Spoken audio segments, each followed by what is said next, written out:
অন্তত পক্ষে আমাদের দরকার নাই, কারণ আমাদের দেশের পেঁয়াজ দেশে স্বয়ং সম্পূর্ণ। আচ্ছা, রসুনের কি অবস্থা? রসুনের বাজার 65 টাকা মাথায় বেচছি, এটা দেশিটা নিচে 50 টাকা বেচছি। মানে সারা বছরে সর্বনিম্ন কত বিক্রি করেন মানে সাধারণত আদা? কাঁচামাল তো এটা অনেক সময় অনেক দাম অনেক। সারের প্রশ্নটা আমি একটু আপনাদের করি। এটা বিষয়টা হলো যে আপনার হাইয়েস্ট কোয়ালিটির আদা সবচেয়ে বেশি কত দামে বিক্রি করছেন এই পর্যন্ত?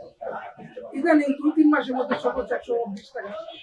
120। কিন্তু প্রান্তিক পর্যায়ে তো আমরা খুচরা বাজারে দেখছি যে আপনার এটা 200 180 পর্যন্ত যাচ্ছে। যে মনে করেন যে 180 টাকা খুচরা বাজারে আবার আছে, ধরেন গাড়ি এই যে লাইট অফ করে কাজ করে। হ্যাঁ বললাম 102। এটা হলো লট 102 লট। এটা হলো বিক্রি করেছিল 75 টাকা, মানে 76 টাকা, 77 টাকা দর, মানে আপনি এটা বিক্রি করেছিল 90 টাকা, মানে 91 টাকা। এটা কত বিক্রি হবে? হ্যাঁ, এটা প্রান্তিক বাজারে মোটামুটি 120 টাকা নিচে বেচতে ওরা কি করতে পারে। 120 টাকা হলেও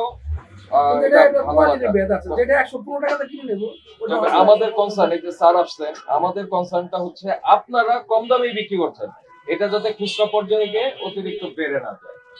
বুঝতে পেরেছেন? এখন এটা আমরা তো চাই অন্য জায়গায় তো খুচরা অন্যটা তারা আমগো করা। ঠিক আছে, থ্যাংক ইউ। হ্যাঁ, আমরা কিন্তু আসছি আপনাদেরকে মানে ব্যবসায়ীদেরকে ভয় ভীতি বা কোনো হ্যারাস করার জন্য না। আমরা আসছি সাধারণ মানুষ যাতে তারা ন্যায্য মূল্যে তাদের প্রোডাক্টটা কিনতে পারে, বাজারটা যাতে স্বাভাবিক থেকে অবৈধভাবে মজুতদারি করে কেউ যাতে অতি মুনাফা না করে। আপনারাও যারা সাপ্লায়ার তাদের থেকেও আপনারা যদি মনে করেন যে কোনো রকম আপনাদের বেশি দামে আপনাদের কাছে তারা মজুতদারি করতে চাচ্ছে, বা বড় বড় কোম্পানি যারা মেন সাপ্লায়ার যে কোনো প্রোডাক্টের, আপনারা আমাদের এখানকার লোকাল বিএনপির মাধ্যমে আমাদের খবর দিবেন, আমরা তাদের সাথেও কথা বলবো। ঠিক আছে, ওকে, থ্যাংক ইউ, ভালো থাকবেন।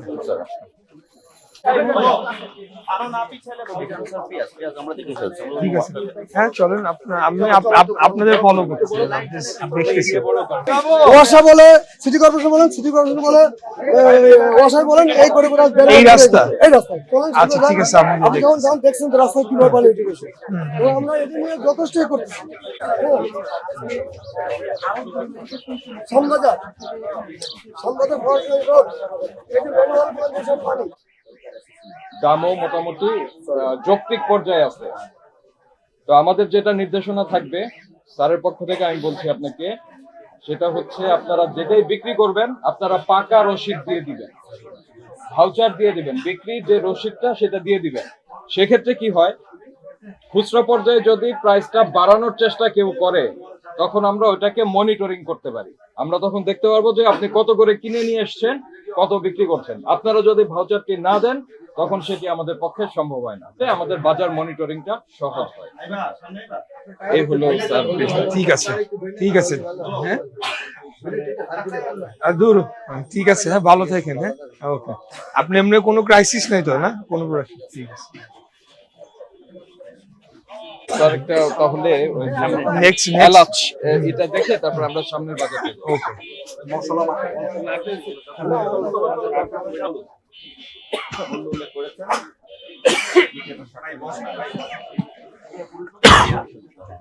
ওই কপিতে বিক্রেতা স্বাক্ষর উল্লেখ করে দিবেন।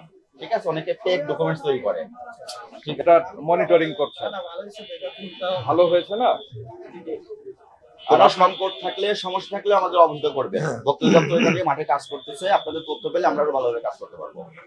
আপনাদের যারা সাপ্লায়ার তারাও, আপনারা তো তাদের উপর নির্ভরশীল, ইম্পোর্টার যারা, তো তাদের কাছ থেকেও যদি মানে এখন বা ভবিষ্যতে যে কোনো সময় যদি মনে করেন যে তারা কোনোভাবে আপনাদের জিম্মি করতেছে, যারা বড় সাপ্লায়ার বা বড় প্রডিউসার বা যারা মিল ওনার, তাইলে ওটা আমাদেরকে জানাই দিবেন, বা ভোক্তা অধিকার পরিষদের মাধ্যমে, অথবা আমাদের এখানে স্থানীয় লোকাল বিএনপি, ওয়ার্ড বিএনপি, আপনারা তো চিনেন সবাইকে, একটা খবর দিবেন, কারণ আমরা ওই জায়গা থেকে যাতে প্রাইস ম্যানিপুলেশন না হয় সেটাও আমরা লক্ষ্য রাখবো। আর আপনারা তো চেষ্টা করতেছেন মার্কেট স্থিতিশীল হয়, এটা আমি জানি। ব্যবসা সমিতির নেতা